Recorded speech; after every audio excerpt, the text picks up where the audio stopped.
Sasa kuna watu wanataka kuleta mzozo kuhusu jambo la mzee wangu Chalamila. Baada ya kupewa kadi na watu wa Yanga, watu bwana kiongozi mkuu wa mkoa na nini, kwa nini? Jamani. Yule si mtu. Yule binadamu. Ukiacha hapo mambo ya siasa, na yeye ana mapenzi na mahaba, ndio maana ana familia na watoto, ana ndugu, ana watu anasomesha. Wewe unamuita mkuu wa mkoa, kuna mtu anamuita baba. Yule ni mheshimiwa kwa heshima yake, hadhi yake. Lakini ukiacha hapo kuna maisha yake. Kwa hiyo asipende kitu sasa kwa sababu eti mtu atafanya kitu fulani. Jamani, mheshimiwa Chalamila Yanga. Sasa ubaya uko wapi hapo? Chalamila Yanga na kadi kachukua, lakini kiongozi mzuri. Ubaya uko wapi? Sasa mtu ajifiche mbekani, roho yake sasa enda kumtoka. Kwa nini? Mzee wangu Chalamila Yanga.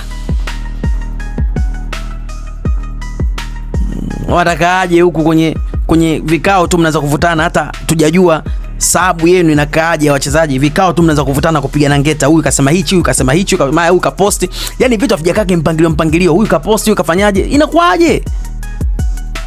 Hivi leo jamani, taarifa fulani Alwatan kapandisha kitu fulani kwa Yanga kumuhusu su fulani na fulani.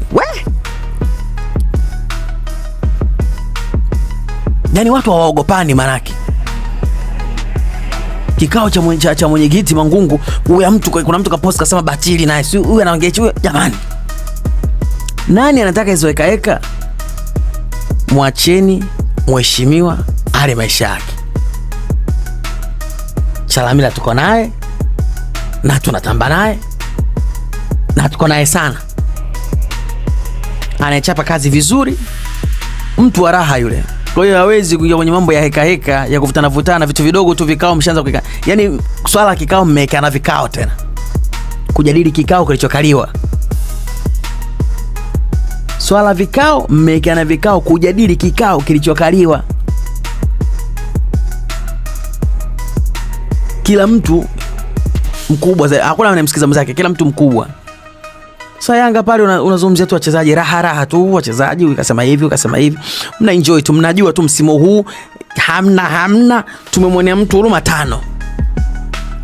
Yaani hiyo ndo hamna tumemwonea mtu huruma. Yaani hapo ndo mtu kaonewa huruma.